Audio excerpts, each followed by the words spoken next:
ಎಲ್ರಿಗೂ ನಮಸ್ಕಾರ. Topper I S daily current affairs ಅನಾಲಿಸಿಸ್ಗೆ ಸ್ವಾಗತ. ನಾವಿವತ್ತು prelims and mains point of ವ್ಯೂಯಿಂದ ಇಂಪಾರ್ಟೆಂಟ್ ಆರ್ಟಿಕಲ್ಸ್ನ ಡಿಸ್ಕಸ್ ಮಾಡ್ತಾ ಇದ್ದೀವಿ.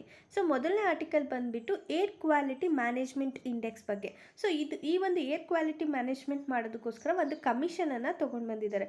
ಸೊ ಇದೊಂದು ಎಕ್ಸಿಕ್ಯೂಟಿವ್ ಬಾಡಿ ಅಂತಲೇ ಹೇಳ್ಬೋದು. ಸೊ ಯೂನಿಯನ್ ಎನ್ವಿರಾನ್ಮೆಂಟ್ ಮಿನಿಸ್ಟ್ರಿ ಇದನ್ನು ಎಸ್ಟಾಬ್ಲಿಷ್ ಮಾಡಿದೆ. ಸೊ ಇದು ಏನಕ್ಕೋಸ್ಕರ ಎಸ್ಟಾಬ್ಲಿಷ್ ಮಾಡಿದ್ದಾರೆ ಏರ್ ಕ್ವಾಲಿಟಿ ಮ್ಯಾನೇಜ್ಮೆಂಟ್ ಕಮಿಷನನ್ನು ಅಂದರೆ ಏನಕ್ಕೆ ಅಂದರೆ ನ್ಯಾಷನಲ್ ಕ್ಯಾಪಿಟಲ್ ರೀಜನ್ ಅಂದರೆ ದಿಲ್ಲಿ, ಹರಿಯಾಣ, ಉತ್ತರ ಪ್ರದೇಶ್ ಮತ್ತು ರಾಜಸ್ಥಾನಲ್ಲಿ ಏರ್ ಪೊಲ್ಯೂಷನನ್ನು ಕಡಿಮೆ ಮಾಡಬೇಕು ಅನ್ನೋ ಒಂದು ಉದ್ದೇಶದಿಂದ ಈ ಒಂದು ಏರ್ ಕ್ವಾಲಿಟಿ ಮ್ಯಾನೇಜ್ಮೆಂಟ್ ಕಮಿಷನನ್ನು ಇಲ್ಲಿ ಎಸ್ಟಾಬ್ಲಿಷನ್ನು ಮಾಡಿದ್ದಾರೆ. ಯಾರು ಮಾಡಿದ್ದಾರೆ? Union environment ministry. ಇದು ಎಕ್ಸಿಕ್ಯೂಟಿವ್ ಬಾಡಿ. ಸೊ ಇದು ಏನೇನನ್ನು ಆರ್ಡರ್ ಮಾಡ್ತಿದೆ, ಈ ಒಂದು ಏರ್ ಪೊಲ್ಯೂಷನನ್ನು ಕಡಿಮೆ ಮಾಡೋಕ್ಕೆ ಯಾವ ಒಂದು ಸ್ಟೆಪ್ಸನ್ನು ತಗೊಂಡಿದೆ ಅಂತ ನೋಡೋದಾದರೆ ಎಲ್ಲ ಎಜುಕೇಷನ್ ಇನ್ಸ್ಟಿಟ್ಯೂಷನನ್ನು ಕ್ಲೋಸ್ ಮಾಡಿಸ್ತಿದೆ, ಇನ್ಕ್ಲೂಡಿಂಗ್ ಸ್ಕೂಲ್ಸ್ ಇರ್ಬೋದು, ಕಾಲೇಜಸ್ ಇರ್ಬೋದು. ಸೊ ಫರ್ದರ್ ನೋಟಿಸ್ ಬರೋವರೆಗೂ ಎಲ್ಲ ಸ್ಕೂಲ್ಸ್ ಮತ್ತು ಕಾಲೇಜಸ್ಸನ್ನು ಕ್ಲೋಸ್ ಮಾಡಿಸ್ತಿದೆ. ಸೆಕೆಂಡ್ ಥಿಂಗ್ ಬಂದರೆ ಎಲ್ಲ ಕನ್ಸ್ಟ್ರಕ್ಷನ್ ಆ್ಯಕ್ಟಿವಿಟೀಸ್ನ ಹಾಲ್ಟ್ ಮಾಡಬೇಕು ಅಂದರೆ ನಿಲ್ಲಿಸ್ಬೇಕಂತ ಹೇಳಿ ಆರ್ಡರನ್ನು ಕೊಟ್ಟಿದೆ. ಮತ್ತು ವರ್ಕ್ ಫ್ರಮ್ ಹೋಮನ್ನು ಕೊಡಬೇಕು 50% ಆಫ್ ದ ಸ್ಟಾಫ್ಸ್, ಅಂದರೆ ಗೌರ್ಮೆಂಟ್ ಆಫೀಸಲ್ಲಿರೋಂಥ ಎಲ್ಲ ಒಂದು ಸ್ಟಾಫ್ಸಿಗೂ 50% ವರ್ಕರ್ಸಿಗೆ ವರ್ಕ್ ಫ್ರಮ್ ಹೋಮ್ ಅಂತ ಕೊಡಬೇಕಂತ ಹೇಳಿ ಹೇಳಿದೆ. ಮತ್ತು anti smog guns, water sprinkling, dust suppressants ಇದನ್ನೆಲ್ಲನೂ ಕೂಡ ಇಲ್ಲಿ ಥ್ರೈಸ್ ಎ ಡೇ ಹಾಟ್ಸ್ಪಾಟ್ಸಲ್ಲಿ ಯೂಸ್ ಮಾಡಬೇಕು, ಅಂದರೆ deployed the thrice a day in hotspots ಅಂತ ಹೇಳ್ತಿದ್ದಾರೆ. Heavy penalties are imposed on the parties stacking construction material and waste on the roads. So ಅಂದರೆ ಯಾರಾದರೂ ವೇಸ್ಟನ್ನು ರೋಡ್ಸಲ್ಲಿ ಹಾಕಿದ್ರೆ ಅಥವಾ ಕನ್ಸ್ಟ್ರಕ್ಷನ್ ಮೆಟೀರಿಯಲಿಂದ ಬರೋವಂಥ ವೇಸ್ಟು, ಯಾವುದೇ ರೀತಿಯಾದಂತಹ ವೇಸ್ಟನ್ನು ರೋಡ್ಸಲ್ಲಿ ಹಾಕಿದ್ರೆ ಅವರಿಗೆ ಹೆವಿ ಪೆನಾಲ್ಟಿಯನ್ನು ಹಾಕಬೇಕಂತ ಹೇಳಿ ಹೇಳ್ತಿದ್ದಾರೆ. ಮತ್ತು ಡೀಸೆಲ್ ಜನ್ರೇಟರ್ಸ್ನ ಕೂಡ ಬ್ಯಾನ್ ಮಾಡಬೇಕು ಅಂತ ಹೇಳ್ತಿದ್ದಾರೆ. ಓನ್ಲಿ ಎಮರ್ಜೆನ್ಸಿ ಸಿಚುವೇಷನಲ್ಲಿ ಮಾತ್ರ ಈ ಒಂದು ಡೀಸೆಲ್ ಜನ್ರೇಟರನ್ನು ಯೂಸ್ ಮಾಡಬೇಕು, ಅದು ಬಿಟ್ಟು ಬೇರೆ ಟೈಮಲ್ಲಿ ಯೂಸ್ ಮಾಡಬಾರ್ದು ಅಂತ ಹೇಳಿ ಇವರು ಹೇಳ್ತಿದ್ದಾರೆ. So example for progressive society. ಏನಿದು ಪ್ರೋಗ್ರೆಸಿವ್ ಸೊಸೈಟಿ? ಸೊ ಏನಕ್ಕೋಸ್ಕರ ಇವಾಗ ಡಿಸ್ಕಸ್ ಮಾಡ್ತಿದ್ದೀವಿ ಅಂದರೆ ಸುಪ್ರೀಂ ಕೋರ್ಟ್ ಕೊಲಿಜಿಯಂ ಸಿಸ್ಟಮ್ ಏನಿದೆಯಲ್ಲ ಅದು ಸುರಭ್ ಕಿರ್ಪಾಲ್ ಅನ್ನೋರನ್ನ ದಿಲ್ಲಿ ಹೈಕೋರ್ಟ್ ಜಡ್ಜ್ ಆಗಿ ರೆಕಮೆಂಡ್ ಮಾಡೋದಕ್ಕೆ, ಅಂದರೆ ಅಪಾಯಿಂಟ್ ಮಾಡೋದಕ್ಕೆ ರೆಕಮೆಂಡೇಷನನ್ನು ಕೊಟ್ಟಿದೆ.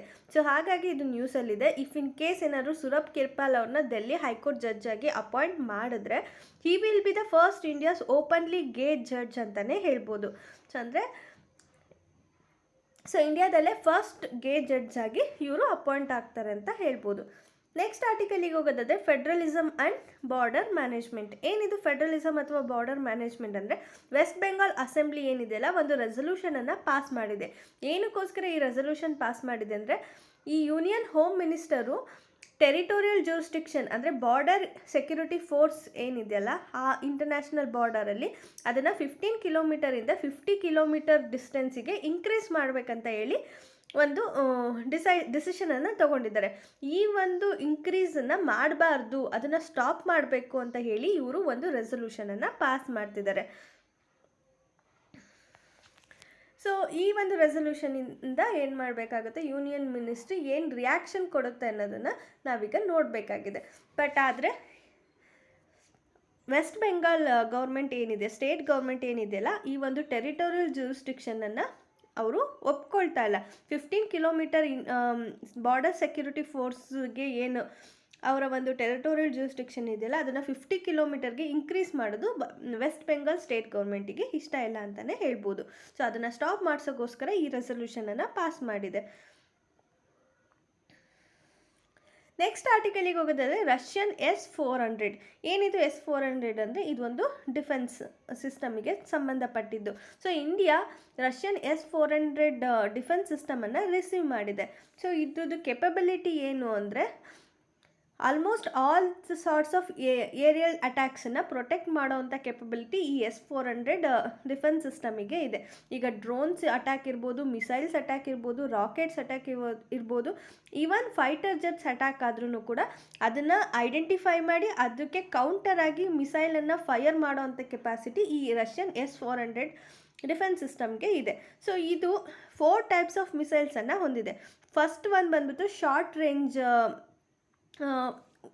ಮಿಸೈಲ್ಸನ್ನು ಕೂಡ ಹೊಂದಿರುತ್ತೆ ಅಪ್ ಟು 40 ಕಿಲೋಮೀಟರು, ಅಥವಾ ಈ ಥರ ಶಾರ್ಟ್ ರೇಂಜಿಂದ ಇದ್ದು very long range up to 400 ಕಿಲೋಮೀಟರ್ವರೆಗೂ ಕೂಡ ಮಿಸೈಲ್ಸನ್ನು ಲಾಂಚ್ ಮಾಡೋವಂಥ ಕೆಪಾಸಿಟಿನ ಈ ರಷ್ಯನ್ S-400 ಹೊಂದಿದೆ. ಸೊ ಈ ಯಾವ ರೀತಿಯಾಗಿ ಡಿಟೆಕ್ಟ್ ಮಾಡುತ್ತೆ ಏರಿಯಲ್ ಥ್ರೆಟ್ಟನ್ನು ಅಂದರೆ, ಈಗ ಫಾರ್ ಎಕ್ಸಾಂಪಲ್ ಯಾವುದೋ ಒಂದು ನಮ್ಮ ಕಡೆ ಥ್ರೆಟ್ ಬರ್ತಿದೆ, ಟ್ರಜೆಕ್ಟರಿ ಆಫ್ ಥ್ರೆಟ್ ಬರ್ತಿದೆ ಅಂದರೆ ಅದನ್ನು ಕ್ಯಾಲ್ಕುಲೇಟ್ ಮಾಡುತ್ತೆ ಫಸ್ಟ್.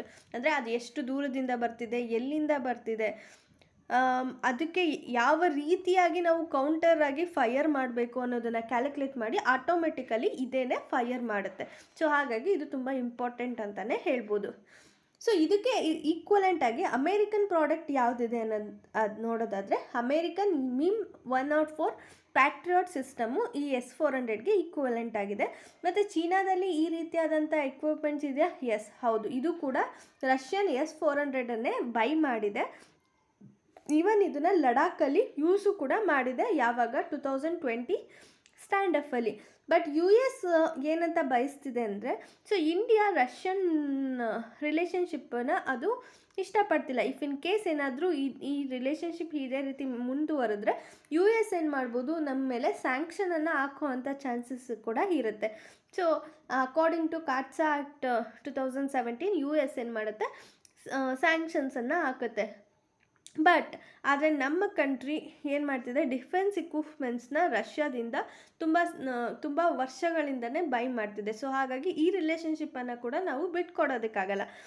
ಬಟ್ ಆದರೆ ಅಮೇರಿಕಾ ಏನು ಮಾಡಿದೆ, ಈ ಒಂದು ಸ್ಯಾಂಕ್ಷನ್ಸನ್ನು ಯಾವ ರೀತಿ ಅಂದರೆ, ಈಗ ಫಾರ್ ಎಕ್ಸಾಂಪಲ್ ಯಾರಾದರೂ ಇರಾನ್ ಜೊತೆ, ರಷ್ಯಾ ಜೊತೆ, ನಾರ್ತ್ ಕೊರಿಯಾ ಜೊತೆ ಸಂಬಂಧವನ್ನು ಇಟ್ಕೊಂಡಿದ್ರೆ, ಅವು ಡಿಫೆನ್ಸ್ ರಿಲೇಟೆಡ್ ಇರ್ಬೋದು, ಯಾವುದೇ ರೀತಿಯಾಗಿ ಬೈ ಮಾಡ್ತಿದ್ದೀವಿ ಡಿಫೆನ್ಸ್ ಇಕ್ವಿಪ್ಮೆಂಟ್ಸ್ನ ಅಂದರೆ ಅವರಿಗೆ ಸ್ಯಾಂಕ್ಷನನ್ನು USA ಹಾಕುತ್ತೆ. ಏನಕ್ಕೋಸ್ಕರ ಅಂದರೆ ಆ ಕಂಟ್ರೀಸ್ನ ಪನಿಷ್ ಮಾಡೋದಕ್ಕೋಸ್ಕರ ಸ್ಯಾಂಕ್ಷನನ್ನು ಹಾಕುತ್ತೆ.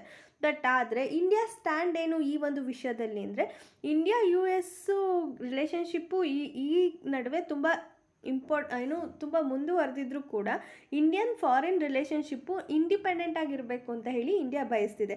ಸೊ ಹಾಗಾಗಿ ಡಿಫೆನ್ಸ್ ಅಕ್ವೈಸೇಷನ್ ಇರ್ಬೋದು, ಸಪ್ಲೈಸ್ ಇರ್ಬೋದು, ಎಲ್ಲ ಒಂದು ನಮ್ಮ ನ್ಯಾಷನಲ್ ಸೆಕ್ಯೂರಿಟಿ ಇಂಟ್ರೆಸ್ಟು ಕೂಡ ನಮ್ಮ ಒಂದು ಇಂಡಿಪೆಂಡೆನ್ಸಿಂದ ಗೈಡೆಡ್ ಆಗಿರುತ್ತೆ ಅಂತ ಹೇಳಿ ಇಂಡಿಯಾ ಹೇಳ್ತಾ ಇದೆ ಅಂತಲೇ ಹೇಳ್ಬೋದು. ನೆಕ್ಸ್ಟ್ ಆರ್ಟಿಕಲಿಗೆ ಹೋಗೋದಾದರೆ, ಡೈಮಾಸಸ್. ಏನಿದು ಡೈಮಾಸಸ್ ಅಂದರೆ, ಸೊ ಇದು ಒಂದು ಅರ್ಲಿಯೆಸ್ಟ್ ನೋನ್ ರೂಲರ್ಸ್ ಅಂತಲೇ ಹೇಳ್ಬೋದು. ಸೊ ಅಸ್ಸಾಮಲ್ಲಿ ನಾವು ಇದನ್ನು ಅಬ್ಸರ್ವ್ ಮಾಡ್ತೀವಿ. ಅಹೋಮ್ ರೂಲರ್ಸ್ ಇದ್ರಲ್ಲ, ಅವರಿಗಿಂತ ಮುಂಚೆ ಇದ್ದಂಥವ್ರು ಡೈಮಾಸಸ್ ಅವರು. ಸೊ ಇವ್ರು ಏನು ಮಾಡ್ತಿದ್ರು, ಇವ್ರನ್ನ ಆನ್ಷಿಯಂಟ್ ಕಮರಪ್ಪ ಕಿಂಗ್ಡಮ್ದು ಡಿಸೆಂಡೆಂಟ್ಸ್ ಅಂತ ಹೇಳಿ ನಂಬಿದ್ದಾರೆ ತುಂಬ ಜನ. They rule large parts of Assam ಮತ್ತು ಸೌತ್ ಬ್ಯಾಂಕ್ ಆಫ್ ಬ್ರಹ್ಮಪುತ್ರನ ಇವರು ತುಂಬ ವರ್ಷಗಳ ಕಾಲ ರೂಲ್ ಮಾಡಿರ್ತಾರೆ, ಎಸ್ಪೆಷಲಿ 13th to 16th ಸೆಂಚುರಿಗೆ. So earliest historically known capital ಯಾವುದು ಇವ್ರದ್ದು ಅಂದರೆ ದೈಮಾಪುರು. ಸೊ ಇದು ಇವಾಗ ನಾಗಾಲ್ಯಾಂಡಲ್ಲಿದೆ. ಅದಾದಮೇಲೆ ಮೈಭಾಂಗನ್ನು ಇವರು ಕ್ಯಾಪಿಟಲ್ ಮಾಡ್ಕೊಳ್ತಾರೆ. ಇದು ನಾರ್ತ್ ಕಚಾರ್ ಹಿಲ್ಸಲ್ಲಿದೆ. So first time statehood demand ಯಾವಾಗ ಬಿಗ್ಯಾನ್ ಆಯಿತು ಅಂದರೆ 1960ನಲ್ಲಿ ಬಿಗ್ಯಾನ್ ಆಗುತ್ತೆ. ಅದಾದಮೇಲೆ ವೈಲೆಂಟ್ ಟರ್ನನ್ನು ತಗೊಳುತ್ತೆ. 2021ನಲ್ಲಿ ಒಂದು ಇನ್ಸರ್ಜೆಂಟ್ ಔಟ್ಪುಟ್ ಬರುತ್ತೆ. ಯಾರಿಂದ ಅಂದರೆ ಡೈಮಾಸ್ ನ್ಯಾಷನಲ್ ಲಿಬ್ರೇಷನ್ ಆರ್ಮಿಯವರು. ಇವರು ಒಂದು ಆರ್ಮ್ಸ್ನ ಅಸ್ಸಾಮಲ್ಲಿ ಪ್ಲೇಸನ್ನು ಮಾಡ್ತಾರೆ. That's all for today. ನಿಮ್ಗೆ ಇದರಲ್ಲಿ ಯಾವುದೇ ರೀತಿಯಾದಂಥ ಡೌಟ್ಸ್ ಇದ್ದರೆ ಕಮೆಂಟ್ ಸೆಕ್ಷನಲ್ಲಿ ಕೇಳ್ಬೋದು. ನಿಮ್ಗೆ ಈ ಒಂದು ವಿಡಿಯೋ ಇಷ್ಟ ಆಗಿದ್ರೆ ಲೈಕ್ ಮಾಡಿ, ಶೇರ್ ಮಾಡಿ, ಕಮೆಂಟ್ ಮಾಡಿ, ಹಾಗೂ ಟಾಪರ್ IAS ಚಾನಲನ್ನು ಸಬ್ಸ್ಕ್ರೈಬ್ ಮಾಡ್ಕೊಳ್ಳಿ. Thank you all.